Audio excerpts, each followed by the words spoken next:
isang isip lamang. At hindi lang yon. Yung pong awit, tinutulungan tayo manatili yung katotohanan sa ating puso. Kaya nga sabi ng Panginoon, kaya kay Moses, di ba, uy, isulat mo yung awitin para to remind them of what God did. Doon po sila tumawid, doon po sa pulang dagat. Ganon din ho sa Psalm. At ganon din sabi ni Paul, let the word of Christ dwell in your heart, singing hymns, singing psalms, and spiritual songs. Di ba? Dala ho yun ang kapuspusan ng Espiritu Santo eh. Kung pansinin nyo, be filled with the Spirit and let speak to one another in psalms, in hymns, in songs, and melodies from the heart. Alam nyo, ang awitin po hindi madali kasi kung papansinin ninyo, yung pag-awit minsan sa kalalagayan ng marami nating pinagdadaanan, ang hirap pong umawit, ano ho? Parang mas madaling matulog, ano? Di ba? Hindi sa totoo lang. Kasi yung awit na yan, talaga parang yan, laking hamon ho yan sa atin. Para it reminds us, teka muna, yung awit na to, ito ay nagpapahayag po ng katotohanan ng manatili sa ating puso. At hindi lang yun, it unites God's people. Kasi may iba't ibang panahon, iba't ibang pero minsan, kahit iba-iba edad natin, iba-ibang background natin, iba-ibang occupation natin, minsan pinag-iisa tayo ng isang tugtugin, no? Na parang pinag-iisa yung ating mga puso. Kaya ho, pinapahayag doon sa yung ating pananampalataya, pinapahayag doon yung pong we belong to the people of God dahil lang sa awitin. Kasi mapapansin niyo yung ating mga kinakanta, common to many of us. Kaya pag napunta kayo sa ibang bansa, may narinig kayong kanta, uy, Christian yun ah. Di ba? Parang nagkakaroon kagad ng dugtungan para it unites our hearts with other people na, uy, familiar yung kanta niya. Parang gano'n, di ba? So, doon pa lang pinagkakaisa na. At hindi lang yun. Ito po ay weapon against fear and despair. Di ba? Pag natatakot tayo, minsan ang gandang nakakantahan no? Nakakantahan. Kaya nga, kunyari yung mga Israelites, nung sila po ay inaatake, sabi na, wag kumanta kayo. Si Jehoshaphat, nung sila po ay ginegera ng napakaraming mga bayan. Ano sabi? Ang unang nilagay nila sa unahan, nung kanilang mandirigma, ay mga awit. No, amazing, no? Si Paul and Silas, nung sila po ay nakulong, they were singing hymns to the Lord. Minsan kasi nakakaalis ng, takot, nakakaalis ng, yung kumbaga, hindi lang takot, pati yung pain, no? Yung kanta nakakatulong ho sa atin. Ngayon, hindi lang ito, nakakatuwa po, kasi itong awitin na to, ito rin po ay foretaste ng kalingitan. Kasi mapapansin ninyo, sa langit, ang mga anghel ay nag-aawitan. Di ba? Kaya may foretaste, kaya pag yung mga tayo, we're claiming to be Christians and we're hoping to be in heaven in eternity someday. Tapos hindi tayo ginaganahang kumanta, may problema tayo. Kasi multitudes of people will be gathering together before the King of Kings and they will be singing songs in their own tongues. Can you imagine? Maririnig nyo sa langit, aawit mga Tagalog songs dahil iba't ibang mga tao, iba't ibang pinanggalingan, nagsumasamba sa Panginoon Diyos sa awitin. Kaya foretaste ng kalangitan yun. Alam nyo, ini-imagine ko hanggang sa langit, ang saya-saya, no? Awitan sila ng awitan, no? Di ba? Naalala ko tuloy nakapanood nyo na yung palabas na Glory. Matagal na yun lumang-luman. Kasi medyo historical na palabas. Napanood nyo na po ba yan, Glory? Palabas na matatalino yun biglang, alam ko ata yun kasi alam niyo pa, nung magigegeran sila, digmaan magdidig na oh Lord, oh my Lord, Lord, Lord, Lord. Narinig niyo na yun? Kakakanta ko lang hindi siya familiar kasi tagal na talaga yun kasi sabi ko nga sa inyo, bihirang nanonood ng mga ganon. Now, ito po, in singing din po is an overflow of our awe of God. Alam nyo, ito isang bagay na natutunan ko sa Panginoon Diyos. God commands, look at the word, singing, because worship is not merely about knowing the truth. It is about delighting in truth. Kung meron isang bagay tungkol sa Diyos, ayaw niyang alam mo lang yung katotohanan. Gusto niya, ikinasisiya natin yung katotohanan.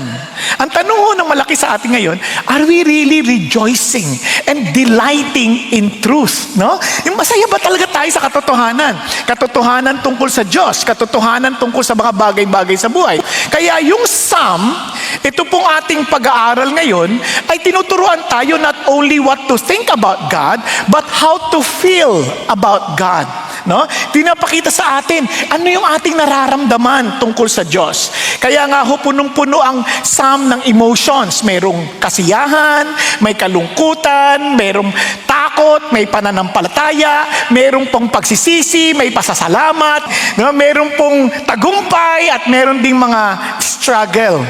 So yung awit po, tinuturuan tayo that God welcomes us to bring us our whole heart before Him. Yun ang sinasabi ng Diyos. Kaya po, ang worship ay awitin ng puso. Kamusta po ang inyong puso ngayon? Are you filled with songs before the Lord?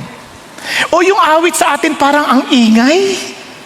Ba't ganyan ang ingay ng awit? Parang hindi na ako makakonsentrate. Pag naiingayan kayo, matanda na kayo.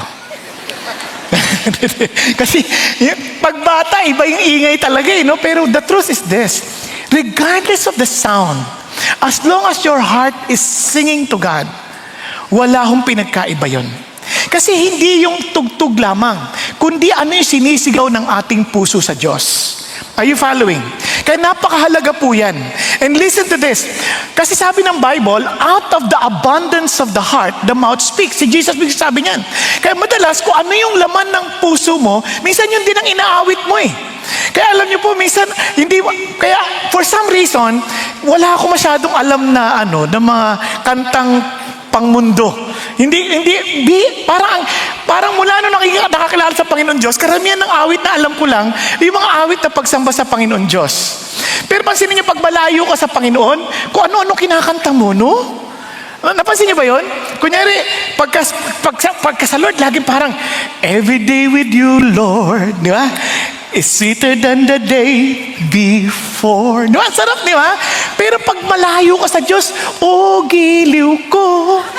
Ang layo talaga eh, di ba? Sinaktan mo ang puso ko. Bakit? Parang, ano ba yan? Parang, bakit hindi maganda? Di ba? Naalala ko lang kasi nung minsan, hindi ko alam na secular song pala yun. Nagpe-pray ako. Kasi kumakanta ako ganyan, no? Alam niyo, kahit na yung secular song, napapalitan mo ng awitin para sa Diyos eh. Pero, when I'm feeling blue, all I have to do, di ba? Ano yung secular yun? Nasa loob ako ng prayer room. Is worship you, my Lord, Jesus Christ, my King. Naiba yung lyrics. Bakit? Kasi yung laman ng puso mo, yun ang lalabas eh. Tama? Kaya tanongin mo yung katabi mo, ikaw, anong laman ng puso mo talaga? Anong lumalabas? Kaya minsan, kung ano-anong kanta lumalabas, puro mura. Kasi yun ang laman ng puso eh. Hindi kayo to yung mga nasa labas. Kasi yun ang laman ng puso, kaya yung galit lumalabas doon. Kasi before there is a song in the mouth, there must be first an awe in the heart. Yun ang lalabas sa ating Panginoon Diyos. Yun ang ating mga kinakanta. Kaya ngayong hapon na ito, ating titignan yung worship God with a heart in awe. Yun talagang ano ba yung ibig sabihin ng na yan? Narinig na natin yan. Narinig natin nakarinig ko. Ano yung ibig sabihin ng Pag sinabi mong is the overwhelming awareness of God's greatness, glory, holiness, and grace that moves us to worship. Yung parang words are not enough to express the wonders, the amazement of seeing who God is. Lord, sobrang dakila mo, sobrang kalwalatian mo, sobrang kabanalan mo, sobrang biyaya mo, Panginoon. Kaya sinasamba kita. Alam niyo, minsan, ang problema natin, wala na tayong ganung sense of awe sa Diyos. Kasi yung minsan, napaka-familiar sa atin. This food is awesome. This place is awesome. The numbers of people are awesome. Hindi naman yung ganun eh. Hindi lang to admiration. Ito po yung pag-realidad, Lord, totoo ka. Kahit tinan ninyo when Isaiah, for example, nung makita niya yung kadakilaan ng Diyos, si Isaiah, nakita niya yung holiness ng Diyos, and the angels of the Lord were saying, holy, holy, holy. Ano sinabi niya? Ang ganda nito. Ganun ba? Hindi. Ano sabi niya? Woe is me. I am ruined. Nung nakita niya yung holiness ng Diyos, nawala lahat ng yabang niya about who he was. Because he's a prophet. Propeta siya. The servant of the Lord. Hindi lang siya servant of the Lord. Imagine he was speaking the words of God. And yet, when he saw the holiness of God, nagkaroon siya ng sense of, oh, woe is me. I am ruined. Wala akong pagmamalak sa Diyos. I am a man of unclean lips. Can you imagine? Yung pinakamabuting bagay sa kanya, yung pwede niya ipagmalaki sa lahat, biglang sabi niya, wala ako. I am so dirty before God. And alam niyo, maraming Christians ngayon, ang baba ng tingin sa Diyos. Kaya walang sense of awe sa Kanya, sa pag-awit pa lang. Isipin niyo mabuti. Who are we to sing before the King of Kings, the holiest God? Bakit? Ba't ko nasabi? Kung tayo po pupunta sa Malacanang para umawit, palagay ko hindi tayo pakikinggan. For sure, they will hire someone who is so skillful and talagang so good in singing para umawit sa Malacanang. Tama ba? And yet, God is inviting us, come and sing to the Lord. Parang sino ako para yayain ng Diyos? Di ba? Kung sa sa ordinaryong tao, hindi ako gustong pakinggan eh. And yet, the King of Kings wants me to sing before Him. Nasusundan po? Alam niyo bakit nakikita niya? Because there is a relationship. Pag may relationship, minsan kahit ano pang tinig mo, hindi mahalaga yon. Nakakita na kayo ng mga bata na parang wala naman sa tono kung umawit. Pero tuwan-tuwa tayo, ang cute ng boses niya. Parang ipis. Diba? Kahit ano pang tunog niyan, kasi yung bata yun, parang there is a connection between you and the child. Pero kung hindi mo anak yun, hindi mo kamag-anak, ano ba yan? Kung makakanta, ba't pinakakanta yan? Itong ba't kanino anak yan? Diba?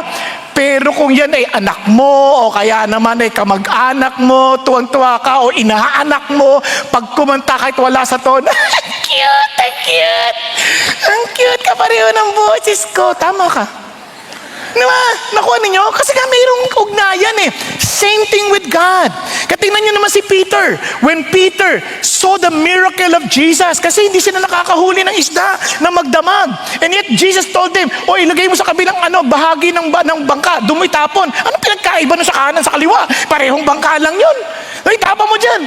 Nang sabi ka, Lord, magdamag na kami naging ng isda. Basta itapa mo dyan. Ilagay mo dyan yung lambat mo. Nakahuli ng marami. Hindi sabi, bakit tayo ka nahuli? Hindi ganun ang kanyang nasabi. When he saw, and there is a sense of awe before Jesus, ano sinabi niya? Depart from me, for I am a sinful man, O Lord. Lord, layo kayo, makasalanan po ako. Bakit ganun ang kanyang nakikita? Si John, imagine, nung nagsusulat si John, the disciple whom Jesus loved. And yet, when he saw the resurrected Jesus, the glorified Jesus, ano nangyari? Nako, nahimatay. When I saw him, I fell at his feet as though dead. Alam niyo, yun na isang bagay na hindi naintindihan ng maraming tao. We don't understand the awe of God. Kasi akala natin parang napaka-ordinaryo ng Diyos. He ain't ordinary God. He is more than extraordinary. Tandaan ho natin to. Ito yung awe. Awe is not merely admiration. Awe is reverence mixed with wonder. As in, awe is humility mixed with amazement. Awe is the response of finite people encountering the infinite God. Alam niyo, naalala ko, kahit sa pag-aawitan ho natin, minsan wala na yung sense ng ganung Kaya ho yung ating pagsamba, walang nangyayari minsan sa atin. Naalala ko one time, nandun ho kami sa MMRC. Nag-aawitan po, first time ko narinig yung everlasting God. A friend of God. I am a friend of God. First time ko narinig, ang saya-saya nung kanta, I am a friend of God. Pero sabi ko, tapos abang inaawit ko po, bigla ako napaiyak na hindi ko maintindihan. Hindi ko mapigilan yung sarili ko, Lord, have mercy on me. Lord, ako, kaibigan mo. Lord, totoo ba yan? Kaibigan mo ako? Samantalang ang daming tao, parang wala silang pakialam kung kaibigan ka o hindi. And yet, you are the powerful God, Almighty God, the God who is so powerful, who created the heavens and the earth. My friend? Naintindihan niyo po? Hello? Kaya bakit walang sense of awe sa iba? Kasi nga hindi nila naintindihan what it means to be a friend of God. Nakuha ninyo? Alam niyo, pag naranasan niyo kayo po ay ipagtabuyan ng tao. Pag naranasan niyo na parang wala kang kwentang tao, and yet here is the God who is so powerful, bigla kang habang tinaboy ka ng marami, kinuha ka niya at dinampot ka at niyakap ka niya. I am your friend. Then you will understand that sense of awe and say, God, thank you. Thank you. Thank you for loving me. Thank you for accepting me. Thank you for embracing me. Alam niyo, yung isang bagay na hindi maunawaan ng maraming tao. So I'm telling you this, God took us from that miry, as in muddy places, and yet, niyakap tayo, nilinis tayo. Naalala ko tuloy sabi nung tuturo sa amin noon sa sexang seminar, sabi niya, God is everywhere. Bigla may nagtanong sa akin, and in his joke, sabi niya ganun, biruin mo may nagtanong, if God is everywhere, nandun din ba siya sa Poso Negro? Tama ba ako? Poso Negro ba yun o Poso Negra? Lalaki yun, kasi negro yun eh. Poso Negro, sabi niya ganun. Sabi niya, Poso Negro, sabi niya, tapos tawa na sila, o nga, kung ako si God, sa palagay mo, pupunta ako doon? Biglang tahimik, tawanan. Tapos ako napaisip ako ng malalim, sabi ko, Panginoon, salamat po. Kasi kayo yung Diyos ko na pag nalaglag ako, nandun ka din. Kukunin mo ko. Naintindihan niyo po? Hindi yung parang, marumi yan, ayoko niyan. Kasi nakita ko yun kay Jesus Christ eh. Pumarito siya. Nandun siya yung kanyang comfort of heaven, iniwan niya. Para Para iligtas tayo na nasa putikan, nasa maruming kalalagayan, and willing for his robe to be stained and even to be removed, to be naked before the public. Para Para iligtas tayo at tayo ang madamitan ng kanyang balabal. Naunawaan? Kaya ang layo ho. Doon pa lang, wow, Lord, what else can I say? Kaya nga sabi ni A.W. Tozer, what comes into our minds when we think about God is the most important thing about us. The reason why there is no awe in our relationship with God, kaya ang liit ng tingin natin sa Diyos. We try to equate God with people. We try to equate God with us. We try to equate God with our feelings. We try to equate God with our understanding to life. We try to equate God with our perspective to life. Sabi ng Lord, you are far, far from me. I am far above everyone else. But the moment we understand that He's so great and willing to reach us out, then wow, Lord, how can I not worship you? How can I not give my best to you? Kasi nga napakadakila ng Diyos. Wala pakaliit ng ating mga pananampalataya. Napakaliit ng ating mga kaunawaan sa buhay in comparison to who God is. Ang layo-layo natin. Kaya nga, yung iba nga, di ba, with all their power and greatness when they saw God, nung nakita nila yung holiness ng Diyos, ano sabi nila? Lord, bumagsak na yung mga bato sa amin, bumagsak na yung mga bundok sa amin. We would rather die than to see the wrath of the Lamb. Nung alam niyo, basa ko pa lang, yun pa lang, hindi ko na magets. Lamb, wrath, how could that be? Hindi na kaya ng isip ko. Kaya doon pa sabi ko, Lord, kung yung Lamb nagalit, natakot na yung mga dakilang tao, anong ibig sabihin ng wrath of God? Pag-isipan ninyo. Kaya marami tayong hindi naintindihan. Kaya minsan ang babantingin natin sa Diyos. You see, the psalmist wants us to see God, to see His greatness, to see His glory, to see His majesty, to see His reign, to see His coming kingdom. Yun ang gusto niya maintindihan natin. Kaya may tatlong bagay na maintindihan natin about awe. The moment we have that sense of awe of God, tatlong bagay. One, we announce His glory. Then we worship through surrender. Then we expect His coming. There's some form of excitement of His coming. Paano ibig sabihin nun? Let's start with this announcement of His glory. Bakit? Tingnan niyo, sabi ng Lord, sing to the Lord a new song. Grabe. Just for us to sing a new song every time we encounter God, it only means that you are parang meron ka na didiscovering bago about God. And because He's infinite, walang katapusan ang yung discovery about the Lord. Naunawan? Kaya lagi kang may kanta sa Diyos eh. Kaya lagi kang mayroong naaalala kung sino si God. Di ba? Kaya marami, parang wala nang bagong awitin sa Diyos. Malalaman niya sa kwento. Yan, tingnan nyo, mga testimony. Alam mo, nung kilala ko, nung natanggap ko si Jesus, 10 years ago, grabe! Ay, kamusta na ngayon? Mga 10 years ago, grabe yung in love na ilang makalod. O, kamusta na ngayon? 10 years ago? Bakit balik ka sa 10 years ago? Ngayon! That was 10 years ago. Ang lungkot, no? Wala nang bagong experience. Wala nang bagong Kaya nga, worship is our proper response to who God is and to what He has done and what He is continually doing. It's a continuous walk and relationship with God. Kasi sing to the Lord a new song. At hindi lang yun, napansin niyo ba? Sing to the Lord, all the earth, niyayaya niya lahat. Come on guys, just sing with me. Napakadakila ng Diyos ko. Once you're excited, once you saw something great and wonderful, hindi mo mapipigilan. Yun lang makakain tayo sa masarap na restaurant. Ano ang experience nyo? Ipamamalita, grabe, ang sarap doon, no? Ang sarap nung kanilang pagkain doon. Yung paborito kong isaw. Isaw lang eh. Iba yung isaw doon, may laman loob. Diba? Kakaiba. Parang sobrang excited din, di ba? Nakatikim ko, grabe ang sarap ng luto nila doon. Kakaiba yung pagkakapirito ng itlog. Itlog lang eh.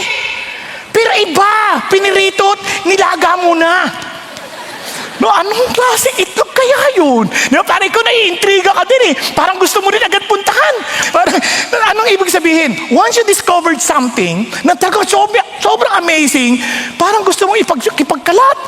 Tama? Hello? Kahit naman sa iba, pagpunta dito, kunyari kung first time nila, grabe naman dito, parang mall. Ang sarap matulog. O di ba parang, nagyayaya ka pa, tulog tayo doon.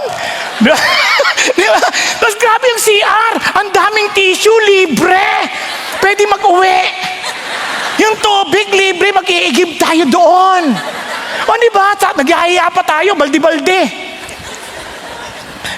Nagjo-joke lang po ako, pero may gumagawa ng ganun dito, ha? Sa ibang service.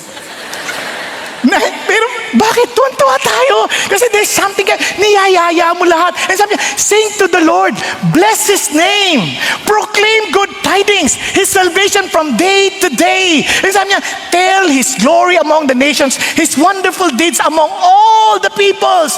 You know what He was saying? Sing, bless, proclaim, declare. Yun ang sinasabi niya. And when you say declare, ibig sabihin itong pananampalataya ito, hindi ito tahimik. Itong pananampalataya, hindi mo kayang manahimik. Hindi mo pwede sabihin, it's between me and the Lord. Walang ganun kasi yung excitement mo, yung sobrang overflowing na presence ng Diyos, hindi mo makontain. Yung glory niya, hindi mo, nag-uumapaw yan that you want everyone to experience. Kaya nga maraming tataka, parang pagdating sa Panginoon, tahimik lang. Bakit? Perhaps they have not really encountered the fullness of His awe. Diba? Kaya nga, declare His glory among the nations. Sabi sa verse 3. Ano ibig sabihin ng declare? Declare means to announce, to make known, to tell. Alam nyo, tingnan nyo na lang po yung Samaritan woman. Hiyang-hiya siya nung nag-iigib siya. Kung pwede nga, bakit kayo nakikipag-usap sa akin? Sa Maratana po ako, tapos babae pa ako. And yet, after conversing with Jesus Christ, grabe, hindi niya mapigilan yung kanyang sarili. Iniwan niya yung kanyang banga. At nung sabi niya, come, see a man who told everything I've ever did. Hindi niya mapigilan. Hindi niya mapigilan. Hindi niya maintindihan. Tingnan ninyo, yung mama, grabe. Kinakilala niya, pinalam niya sa akin lahat ang pinaggagawa ko. Isang bagay na, wow. Hindi niya maintindihan that there's something in Jesus that hindi ko pinagkakalat para makipag-away ako sa tao. Hindi ko pinagkakalat para magmukha akong spiritual. Hindi ko pinagkakalat para masabing lang, wow, nakatagpo ako ng kakaiba. Hindi. I want to tell the world, I met someone incomparable. He's so great to be kept to my heart. Are you following? Kamusta kayo sa inyong relationship kay Jesus? Tingnan ninyo ha, nakakatawa ang sabi sa Psalm 96. The psalmist wants us to declare what? Not merely God's blessing, not merely God's gift, Not merely God's help, he says, declare His glory. What does it mean? Declare His greatness. Declare His majesty, His worth, His beauty. Kaya doon maintindihan ko, nakatagpo tayo kay Lord. Hindi niyo mapigilan. Sabi ko, Lord, grabe ka. Di ba? Sa totoo lang, maraming tao hindi sila naniniwalang introvert ako. Hindi sila naniniwalang I would rather be at home. Hindi sila naniniwala na hindi ako mahilig makipag-usap sa tao. I would rather be in my private room. And in fact, nung kinulong nila ako, na akala nila for 6 months na walang kausap, akala nila mamamatay ako. Kasi they thought I was an extrovert. Hindi nila alam, that was my glorious day. Yung mag-isa ako, yung wala akong nakikitang tao. Kaya nung nag-lockdown, saya-saya ko. Pero alam nyo ho, the only reason why I keep on speaking, because of the glory of God. Hindi mo mapigilan kasi bakit? I want everyone to know the God I'm serving, the God who saved me, the God who loved me. Kaya nga sasabi sa Psalm 96, look at, for great is the Lord, greatly to be praised. He is to be feared above all gods. Wow, napansin niyo po ba yun? Hindi nagsimula yung hindi nagsimula sa kanyang sarili yung psalmist. He was saying, si God ang dakila. Hindi sinabi, uy, grabe, punta kayo sa sisip, ang ganda ng kantahan. Walang ganon. Punta kayo sa sisip, ang pogi ng pastor sa umaga. Umaga, yung iba, nagsibangot agad umaga. Yung hapon, huwag nyo intindihin, pag si Paul, pogi. Di ba? Ngayon, ito, ang ganda doon, ang ganda ng tugtugan, grabe. Hindi, ano sabi niya? Come on, let's worship. The Lord is great. Hindi CCF, Goddess. Kaya hindi ko kayo niyayaya to join CCF, niyayaya ko to join God. We need God, not CCF, not the pastor. We need God, not any form of organization. We need God because God alone is great. Wala nang iba. Kaya nga, He is to be feared above all gods. Di ba? Kaya importante yun. Kasi yan ang malaking hamon sa atin. In the world, in the culture that we live in, lagi sinasabi, look at yourself. As in, believe in yourself. Promote yourself. Build your brand. Build your platform. Pero ang Panginoon Diyos iba. When the person who see and encountered God, ano sinasabi niya? Look at God. Behold your God. See His glory. See His greatness. Walang kinalaman yung pansarili. You see, lalaki ang ating mga takot. Lalaki ang ating mga idols. Pero kapag lumaki ang Diyos sa ating paningin, I'm telling you, everything else find its proper place. Because there is only one true God. Every other God is an idol. Wala naman kaming idol, wala naman kaming statue na sinasamba. Hindi naman kami lumulukod kahit saan. Hindi, na-misinterpret mo ako. An idol is anything that takes the place that belongs to God. Sa sandaling nakaroon kayo ng pakiramdam, anything we look for ultimate meaning, ultimate security, and ultimate satisfaction, idol yan. Naalala ko kanina, may nabasa ako, nagulat ako, mga babae, iniwan nila ang kanilang karera, iniwan nila ang kanilang future para sumama lang sa lalaki na para sa bandang huli, iiwan din sila. Ibibigay nila ang lahat para lang iwanan silang maging isang nanay na walang asawa. Di ba nakakaawa? Iniwan nila yung kanilang pangarap, iniwan nila lahat. Yun ay Diyos-Diyosan.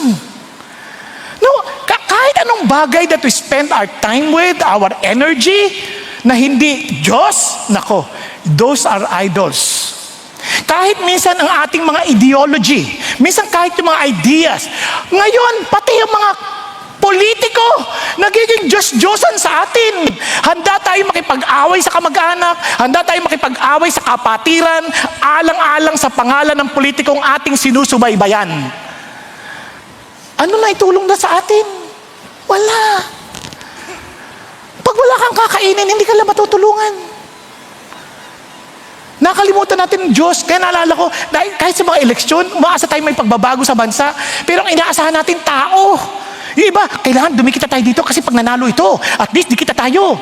Ano ka ba? Dumikit ka sa Diyos, manalo, matalo. Diyos panalo palagi. Huwag ka didikit. Huwag yung tao. Kahit minsan, kahit palpak na yung tao, didikitan mo lang dahil may pag-asang manalo. Excuse me. Our future is not in the hand of man. Our future is in the hand of God. Nakuha ninyo? Nagpalit na tayo. Anong hindi nagbago? Tayo mga Pilipino. Tayo pa rin yung umiihi. Pag naiihi na, nakakita ng puno, iihi na kagad. Tatapon ng basura kahit saan. Hindi tayo nagbago. Palit tayo ng leaders. Wala doon. Mali yung ating pagtingin sa Diyos kaya hindi tayo nababago. Wala tayong sense of awe of the greatness of God. Kaya hindi na palang transformation. Maka-Diyos ng Pinoy, pero wala tayong mga takot sa Diyos. Pagdating na sa Diyos, paano dinadaya natin? Kayang-kaya natin maglukuhan. Kayang-kaya natin magdayaan. Kayang-kaya natin. Sa ngalan ng Panginoon. Pati mga bata, nagpe-pray pa, Lord, tulungan mo ako sa exam. Pero titingin sa katabi, answered prayer. Ano ba yun? Di ba? You see, money can be an idol to us. Success can be an idol to us. Reputation can be an idol to us. Comfort can be an idol to us. In fact, even ministry can be an idol to us. Because the only thing important and the only person that He deserved to be honored and glorified is God Himself. Katama isang sabi ng pastor a human heart is an idol factory. Kasi we continually take good things and make them ultimate things. Yung bagay na maganda bilang ginagawa nating ultimate. Ang dali nating mahulog sa ganoon.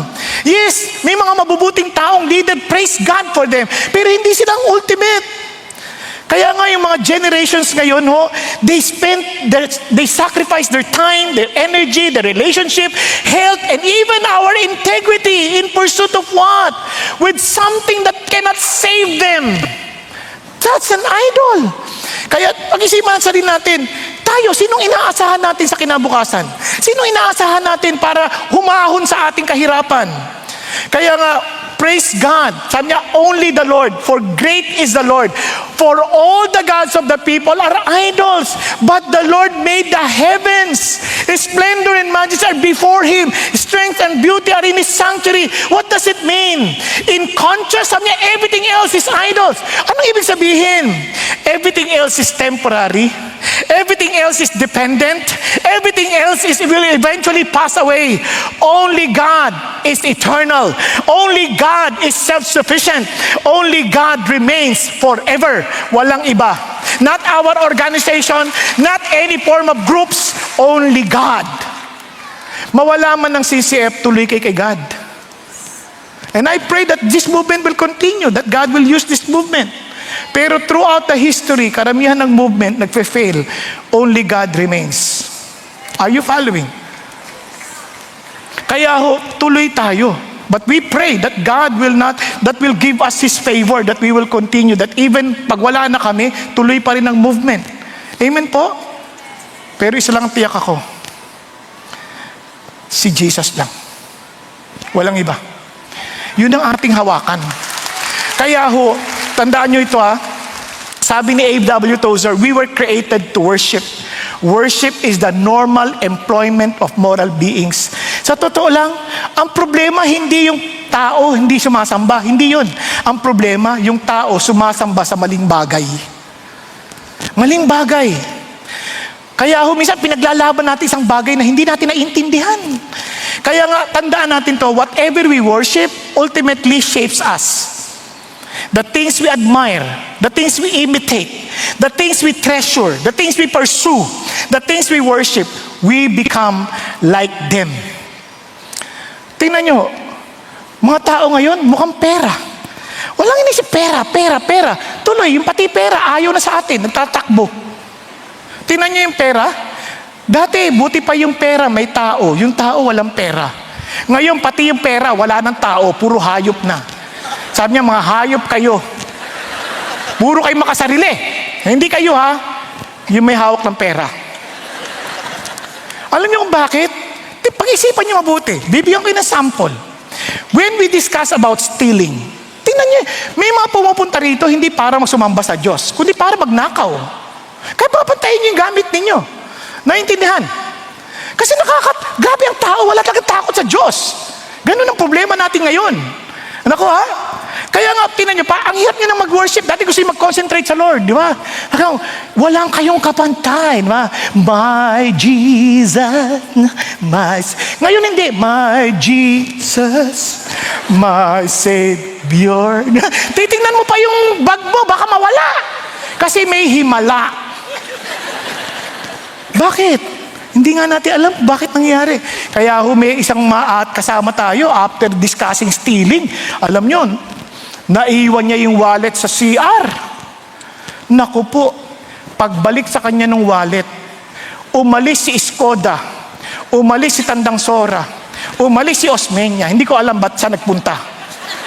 Nakabalik yung cards, pero yung mga may tao, nagkandawala, naglamyerda somewhere else. Nung sinabi sa akin yung para ako sinuntok sa dibdib, useless ang lahat ng praise God for the wonderful message.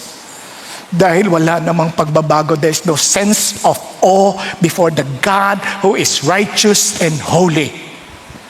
Pag-isipan ninyo.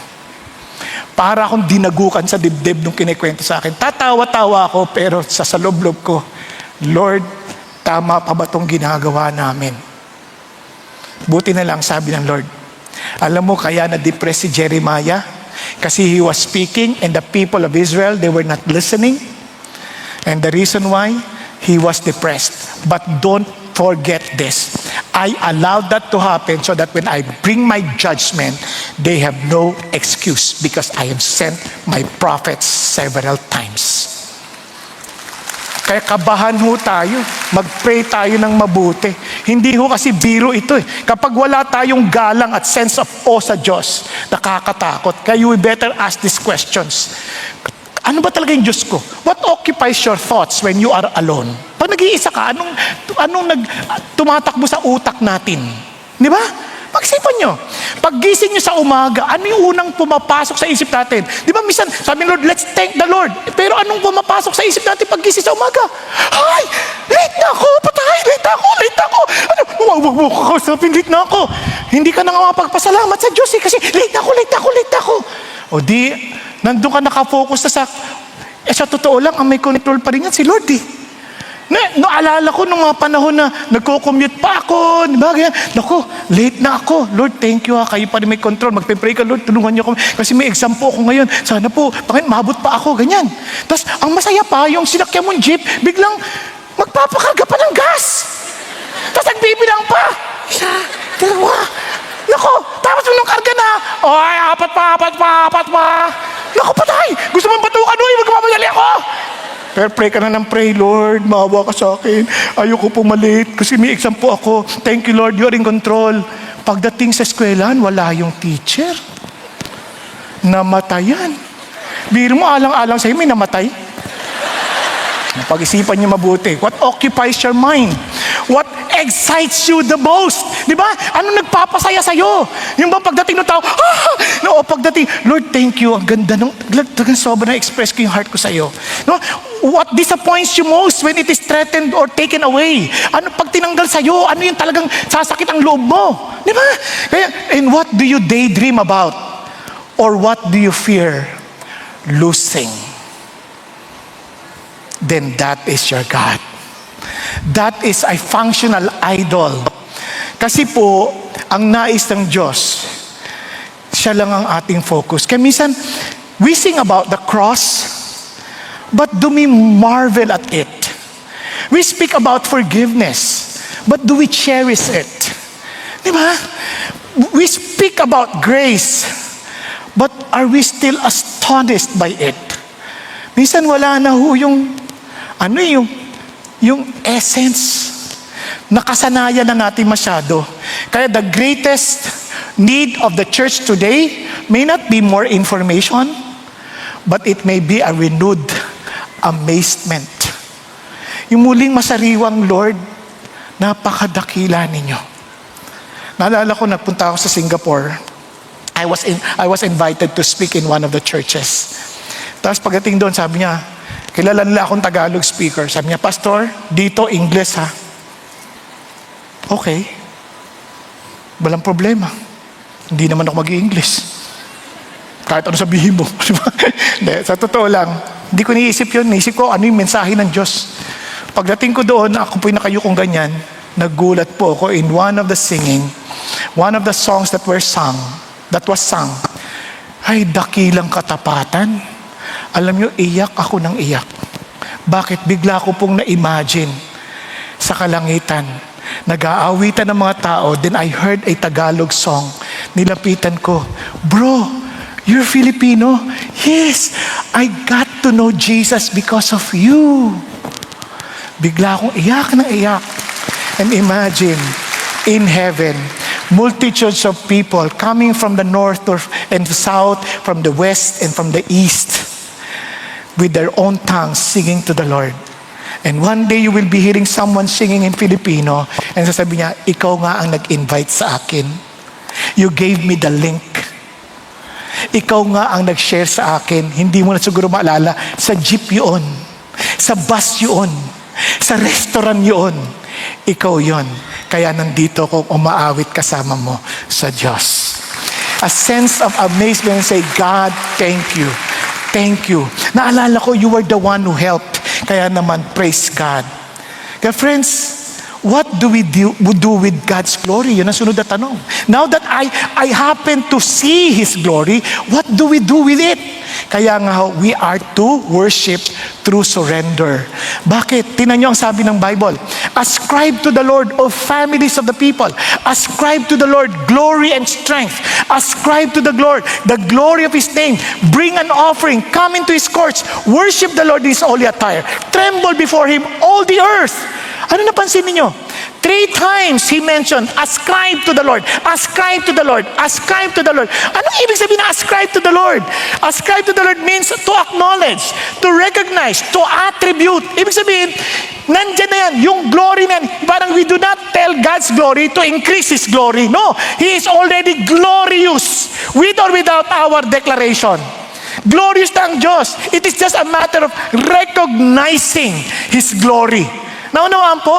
Kasi may mga tao, makapangyarihan na pala kahit hindi mo nire-recognize. But the moment you realize, yes, you are powerful. Yes, you are great. That's what it means, to ascribe to the Lord. Kaya itong importanteng bagay. Alam niyo po, our responsibility is simply to recognize it and respond appropriately. Di ba? Ulitin natin. What is worship? A proper response to who God is and what He has done and what He is going to continually doing. Di ba? Kaya tuloy-tuloy yun eh. Tuloy-tuloy. Kaya nga sa verse 8, ano sabi niya? Ascribe to the Lord the glory due His name. Kumbaga, because worship is not merely singing, worship is what? Surrender. Lord, you are glorious. Kumaga, I need to recognize that. I need to submit myself to you because you are glorious. Worship is recognizing that God is God and we are not. Worship is stepping off the throne and allowing God to take His rightful place. Alam niyo bang marami sa atin, we're playing God? How would I know? Sino sa inyo nagwo-worry? Nagwo-worry. Nagwo-worry kayo matagal ako mag-preach. Nagwo-worry kayo ano kakainin. Nagwo-worry kayo ano mangyayari sa kinabukasan natin. Worrying is what? Playing God. Kaya tayo nagwo-worry kasi wala tayong control. We want to be in control. But God is saying you are not in control. Don't play God. Kasi nga, kaya ka nagwo-worry kasi wala akong control eh. Eh, si Lord ang may control. Kaya, have no anxiety about anything, but in everything, by prayer and supplication with thanksgiving, let your request be made known to God. Meaning, Lord, you are in control. Kasi sinasabi ko sa inyo ito ngayon. Tama? And the peace of God, which surpasses all understanding, will keep your heart and mind in Christ Jesus. Biglang na-realize mo, oo nga, you are in control. Naintindihan? Kaya pag nagwo-worry tayo, you're playing God. You are not recognizing the glory of God. You are not living in surrender. Nagkakaintindihan? Tanong sa katabi mo, nagwo-worry ka ba?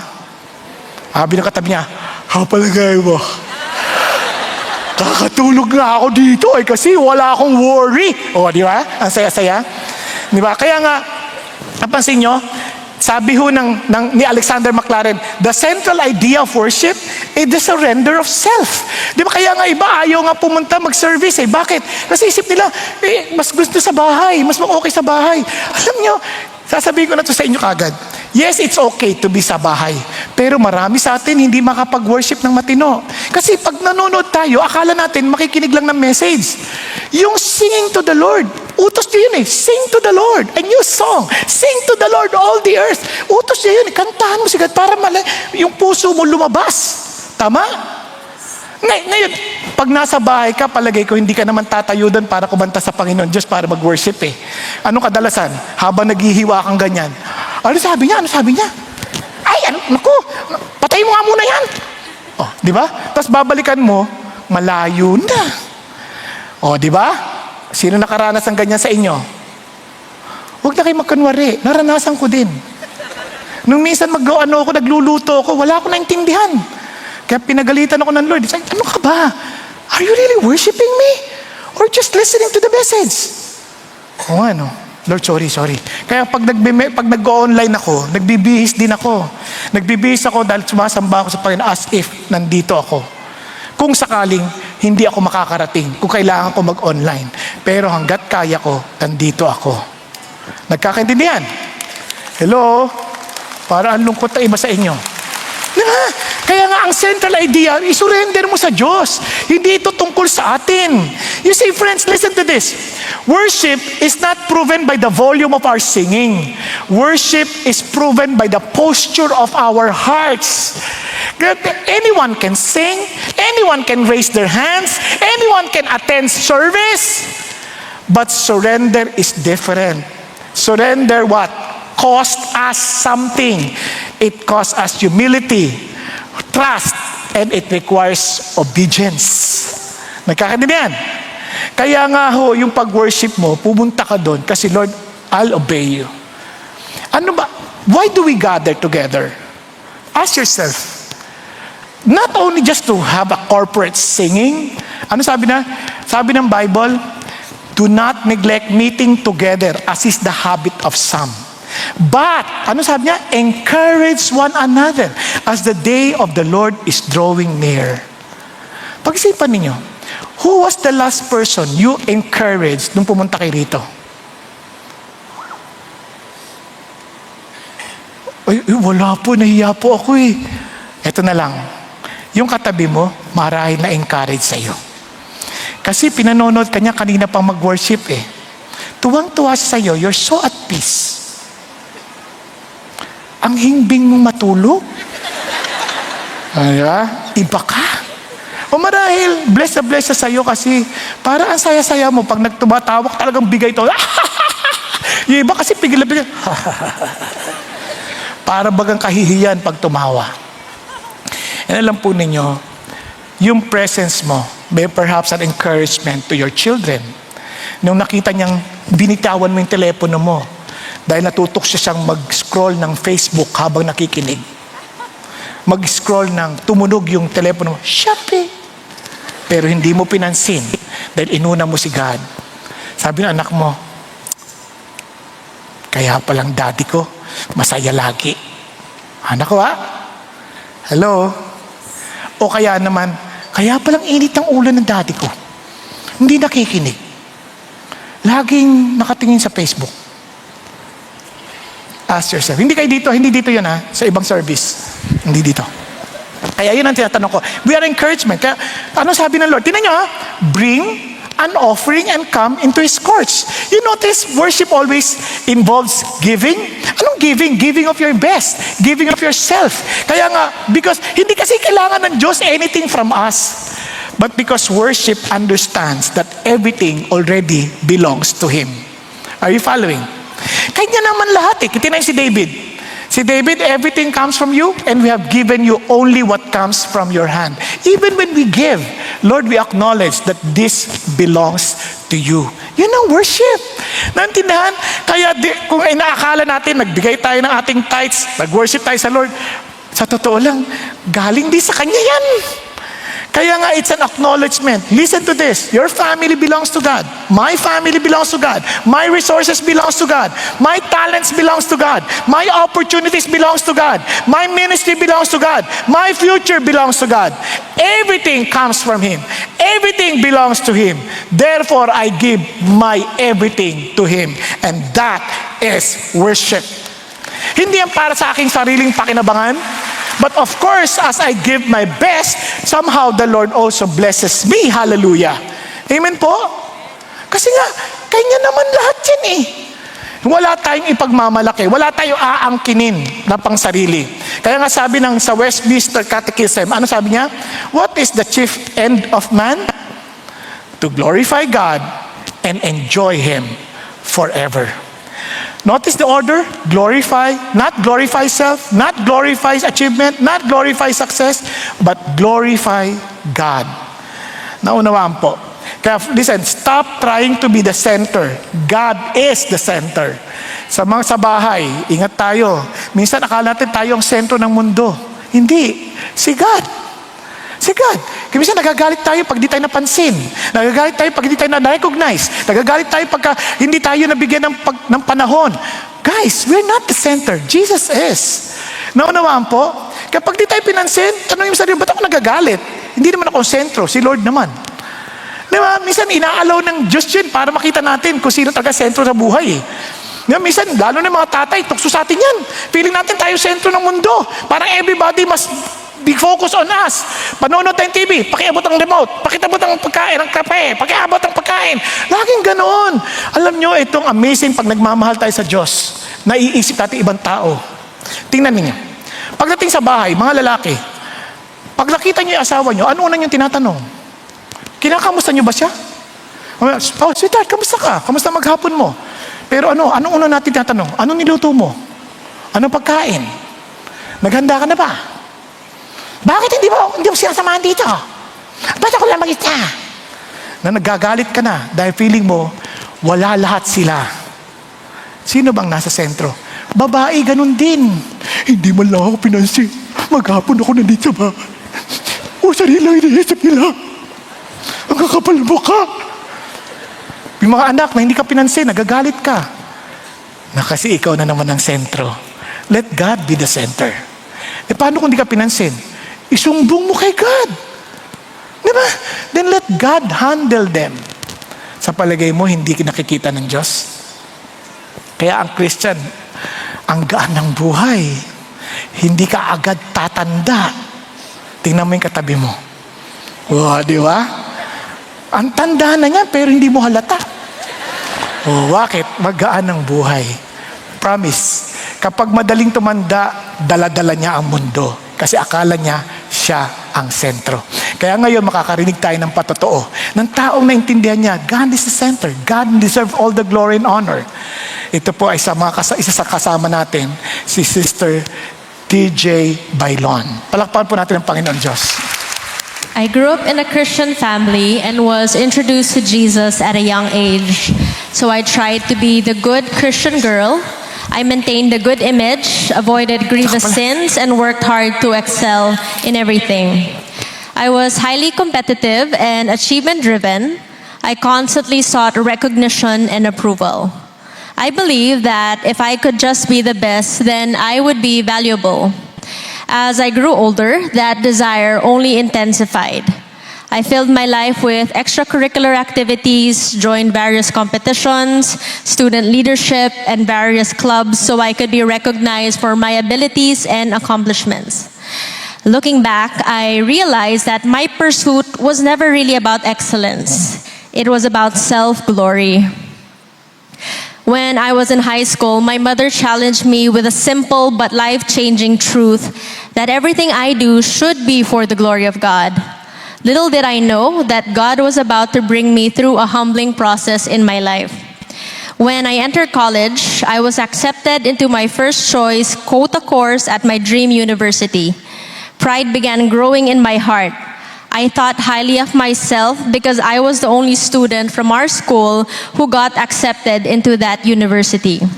But God, in His love, began humbling me. I found myself surrounded by people far more capable than I was. And eventually, I failed several subjects and was kicked out of my college course, forcing me to shift to another. At the time, it felt devastating. But it was during that painful season that God used my brother to introduce me to J-Zone, the youth ministry of CCF, now called Elevate. Through a discipleship group, he surrounded me with people who helped me navigate disappointments, remind me my worth was found in Christ alone, keep me accountable, call me out when I needed to be corrected, and help me discern my motives if they were truly for God's glory. After college, I entered the hospitality industry with big ambitions of joining the top hotel chain. I intentionally planned where to do my practicum in the hopes of applying in their corporate management trainee program. And I sincerely believed that I was qualified and would get the role. But God humbled me again by allowing me to fail the assessment. God's no paved the way to another work opportunity. In my first job, I pushed myself hard. I worked long hours, took on extra responsibilities, and built my identity around success and achievements once again. Eventually, I received the promotion I wanted. However, in one of my events, I encountered a professional scammer that cost the hotel millions of pesos. As a result, I was asked by HR to submit my resignation. Once again, God used a major disappointment to humble me. By God's grace, He opened an unexpected door for me to join the pre-opening team of a luxury hotel. Learning from my past failings, I decided in my heart to intentionally give God the glory in this new job and to work with all my heart unto Him. Before I started my new job, Exodus 33:15 became my anchor verse. It says, "If your presence does not go with us, do not send us up from here." My basis for my career path was no longer based on my own pursuit and desire, but God's guiding presence. He allowed me to be a blessing to my office mates and eventually started a weekly Bible study with some of them. In the years that follow, God blessed me far beyond what I could have imagined. I experienced promotions, international recognition, financial provisions, and opportunities I knew I did not deserve. However, God was not done with humbling me. This success led me to become so busy that I didn't have enough time with my husband anymore. I usually left home before he woke up, and I'd be back home late at night. Then I felt God impressing in my heart persistently through my prayer time and devotions to resign from my job and leave everything behind: the pay, the prestige, and the position. It was difficult and humbling, but I realized that part of glorifying God is to prioritize my husband. And after making this difficult decision, I saw God's hand move mightily. In this uncertain period, God reopened opportunities for me to regularly serve in the worship ministry, which eventually opened the door for me to work as staff here in CCF in the Exalt ministry. Serving in ministry humbled me in a different way. God revealed that pride doesn't only show up in careers and achievements. It can also hide behind ministry. I realized I could still be driven by performance, recognition, and self-reliance even while working in the church. God kept my pride in check by placing me in a role that often happened behind the scenes. Instead of being in the spotlight, He taught me the joy of supporting others, helping them grow, and celebrating what God was doing through them. He reminded me that serving Him is never about being on the platform. It is about faithfully stewarding His gifts to serve Him and His people for His glory. Looking back, I can honestly thank God for every closed door and every humbling season. From not being at the top of my class, to losing my dream course, to career disappointments, to walking away from corporate success. In each of those moments, God was lovingly stripping away my pride, teaching me dependence, and reminding me that apart from Him, I can do nothing. Ephesians 3:20 says, "Now all glory to God, who is able, through his mighty power at work within us, to accomplish infinitely more than we might ask or think." I am Dorothy Bailon, once chasing recognition, success, and the approval of others, now depending on God and submitting to his plans for my life, that he might increase as I decrease. To God be all the glory. Praise God. Praise God. Kaya alam niyo ho, ito isang bagay na dapat natin tatandaan ha. Yung glory na yon, kasi God doesn't want to share His glory to anyone. You see, God will not share His throne. He will not share His glory. God alone deserves our ultimate worship. Kaya yung pride, napakadelikado niyan. Pride is not merely thinking highly of ourselves. Pride is competing with God. Tatandaan natin yan. Kaya nung si Nebuchadnezzar, itong sabi ni Nebuchadnezzar, "Is not this great Babylon which I have built by my mighty power and for the glory of my majesty?" Ano napansin niyo mga salita niya? "I built my power, my glory, my majesty." Alam niyo, yung panahon na yan, habang iniisip niya yan, habang sinasabi niya yan, nabaliw siya. Everything can be taken away from us in a day. Naalala ko rin yun, ganun din ho yung aking feeling na ang galing ko sa ministry, isang araw, tanggal lahat. Anong galing-galing mo dyan? Wala.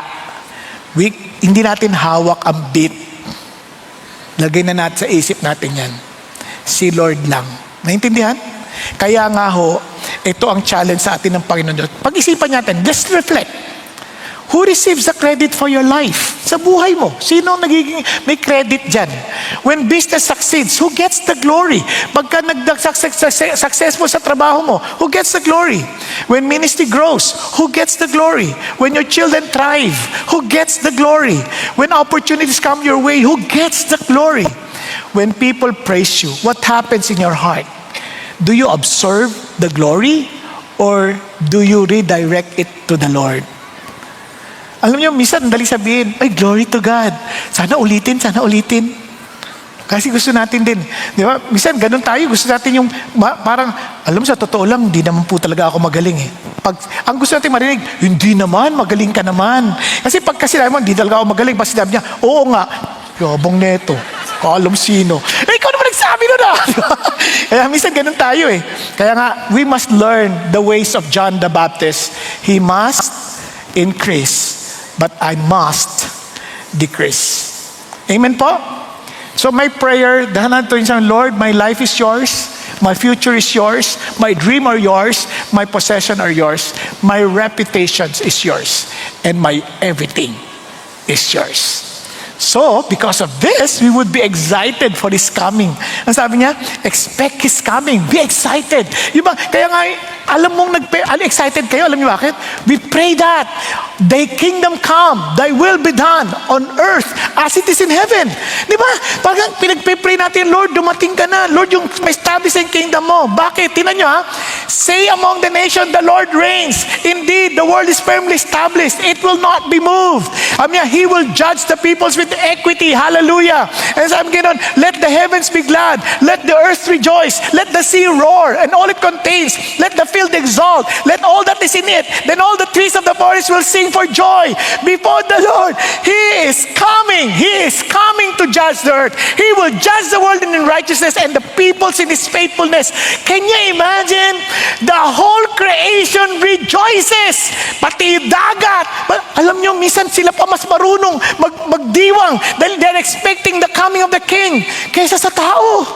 Pag-isipan niyo mabuti. The heaven rejoices. The earth rejoices. The seas rejoices. The field rejoices. The tree rejoices. Kaya yung mga kala natin, yung mga kilos lang, yung pagaspas ng puno, awitin sa Diyos yun.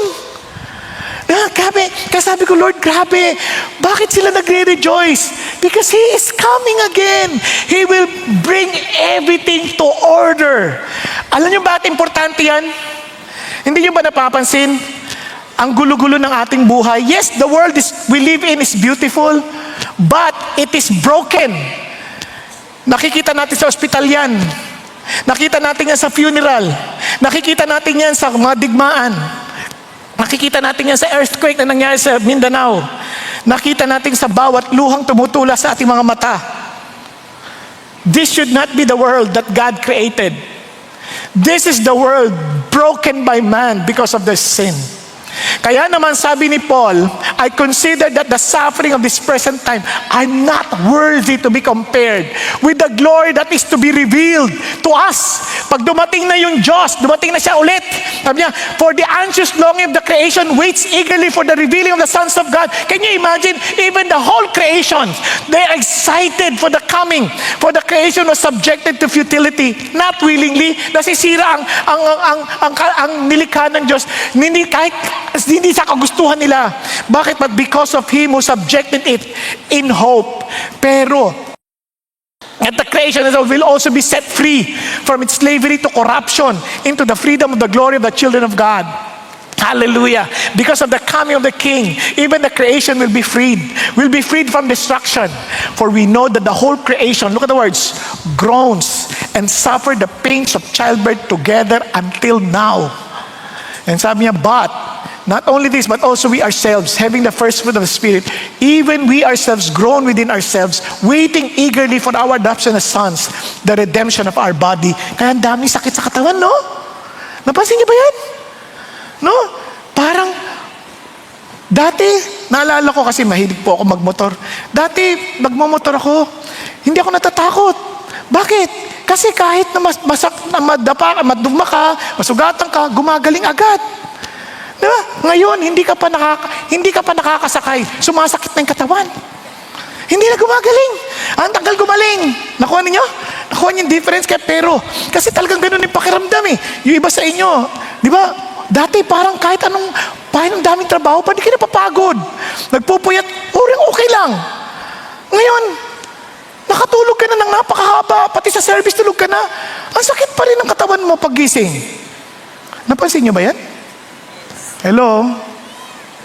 Naunawaan po. Kaya praise God, alam niyo bakit? In hope, we've been saved. But hope that is seen is not hope.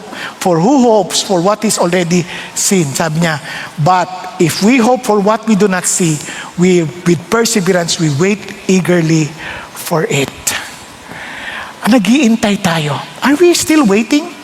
Alam niyo, sabi ng Lord, yung waiting is not passive, ha? Waiting is something active. Sabi niyo, those who wait for the Lord will gain what? New strength. They will mount up with wings like eagles. They will run and not get tired. They will walk and not become weary. You see, waiting means trusting God's timing. Waiting means seeking His guidance. Waiting means listening to His word. Waiting means believing that God is working even when we cannot see it. Friends, let the heavens rejoice. Let everything rejoice. Bakit? Because God is true to His promise. Dating si Lord, He will bring judgment to the people. Minsan natatakot tayo, Lord, paano ako? Baka ako rin ma-judge. If you belong to Jesus, I'm telling you this. He took all that judgment upon Himself that you will no longer be judged along with the world. Are you following? Kaya nga, while the world is trying to be acceptable before God, insulto kay Jesus yon because He worked for it already. Insulto kay Jesus kasi siya na yung namatay, nagbayad na siya, binayaran niya na yung utang natin. Kaya insulto pag sinasabi natin, babayaran ko, iniinsulto natin siya. At itong napakaganda. Sabi ng Lord, kaya huwag kayo mapaghusga sa kapwa natin. Alam niyo bakit? Kasi the moment we come to Jesus and accepted that He paid the price of our judgment, He rejoices in our progress, not in our perfection. Ano ibig sabihin nun? Ito, dito. Mamaya makita nyo. Tayo masyado tayong nadidisip po yung sarili natin, natatakot tayo kasi nadadapa tayo palagi. Na-experience ba yan? Isip natin na, galit na naman si Lord sa akin, nadapa na naman ako. Alam nyo, pasalamat talaga ako sa Diyos, binigyan ako ng apo. Hindi pa naglalakad ang apo ko, pero ini-imagine ko na siya, na naglalakad. Come to Daddy Lo! Na-imagine ko, biglang nadapa. Pag nadapa, papagalitan ko ba? Ano ka ba naman? Tinuturuan ka na nga maglakad, galit ka. Hindi ka pa marunong. Ganun ba? Hindi. Ano siya sabi natin? Kaya mo yan! Kaya mo yan! Dali, nakaapat na hakbang ka na! Dali, nakaapat ka na! Nakalima ka na! Yay! 6 na! 7 na! Why? We celebrate the progress, not perfection. One day, we will be like Jesus when we come to see Him face to face. Kaya on the judgment day with Jesus in us, we will not be judged along with the world. But without Jesus in you, you will be condemned beyond hope. Kasi tinanggihan natin yung pag-asa na binigay ng Diyos sa atin. Nagkakaintindihan? Kaya let me just end by saying this. Ano ang ating talaga yung sense na na yan? Alam nyo si John Newton, siya po ang may akda ng Amazing Grace. Near the end of his life, dating former slave trader o dating slave trader, naging na-realize na nakilala niya si Jesus at sinulat niya yung Amazing Grace. Narinig niyo na yan, di ba? Amazing Grace, how sweet the sound. Di ba? Sabi niya, wow, once I was lost, now I am found. Marami na nakalimutan niya sa kanya, nawala sa kanyang memorya. When he was dying, look at what he said. My memory is nearly gone, but I remember 2 things. That I am a great sinner, and that Christ is a great Savior. Wala na siyang ibang naalala. Yung kanyang sense of awe of the salvation he received from Jesus, hindi niya yung makalimutan. You see, friends, after decades of ministry, years of walking with God, writing hymns, sung around the world, what remained is an awe. He never got over grace. He never got over the cross. He never stopped marveling that God would save someone like him. Hindi nawala sa kanya yon. Yung kanyang pagkamangha na niligtas ako ng Diyos, ako na napakasama. Niligtas ako ng Diyos, si Kristo lamang. Yung cross hindi ho nawala sa kanyang kaisipan. Kapatid, isipin nyo lang ito. Wala ho tayong karapatang maligtas. Pero niligtas tayo ng Diyos sa pamamagitan ni Jesus Christ. Siya ho nagbayad. Kaya wala tayong ipagmamalaki. Ang kailangan lang ay lagi nating alalahanin, Lord, thank you. And because of such depth of gratitude, I will walk with and I will live a life pleasing before you. Then I can say, I've been crucified with Christ. It is no longer I who live, but Christ who lives in me. Habang pinagyayabang natin tayo magliligtas ng sarili natin, lalo tayong nagmamalaki at nagiging magagalitin sa ibang tao. Lalo tayo nagiging para mapaghusga sa kapwa. Kasi akala natin dahil mabait tayo. And God is reminding us, ito yung sense of awe. Lord, kayo lang. And thank you. Wala akong karapatan na maghusga ng kapwa. Wala akong karapatang magkondena kahit kanino. Kundi ang bawat isa ay dapat kong mahalin ayon sa paraan ninyo. Amen? Dahil sa Kanya. Dahil sa Kanya. Kaya ang Christian mapagpakumbaba. Dahil nagpapasailalim sila sa biyaya ng ating Panginoon Diyos. Tayo pong lahat ay yumuko at pumikit sandali. Mga kapatid, kilala mo ang iyong sarili. Tanungin mo sarili mo, bakit nawala na yung pagkamangha mo sa Diyos? Yung kinakanta na alala nyo, dati-rati, laman ng isip mo ay ako, ang bukang bibig mo ay ako, ang pangalan ko. Pero ngunit ngayon, ano ang nangyari? Bakit? Bakit mo nalimot? Marahil akala mo, tanggap ka ng Diyos dahil sa iyo. Huwag mong kakalimutan na ang relasyon mo sa Diyos ay nakasalalay kay Kristo Jesus. Hindi sa attendance mo sa service, hindi sa attendance mo sa D-group, hindi sa mga ginagawa mo, kundi ano ang ginawa ni Jesus. Tapos na. Wala ka na idadagdag. Ang tanging buhay mo na lamang ay magpasalamat at mabuhay na mayroon pong papuri at pagsamba sa Kanya dahil Siya ang nagligtas sa atin. Ngunit kung hindi mo pa nararanasan yun, kahit anong gawin mo, hindi ka mamamangha sa ginawa ng Diyos at hindi ka mamamangha sa Diyos. You have to acknowledge na kailangan mo siya. Kailangan mong aminin ikay makasalanan at tanging siya lamang ang tagapagligtas. Kapatid ko, kinakausap ka ng Diyos at hindi mo talaga naintindihan kung sino si God. Magpakumbaba ka sa mo, Lord, reveal yourself to me. Malibang ibunyag mo ang iyong sarili sa akin, hindi kita makikilala. So Lord, I come before you. Lord, open my eyes that I may see.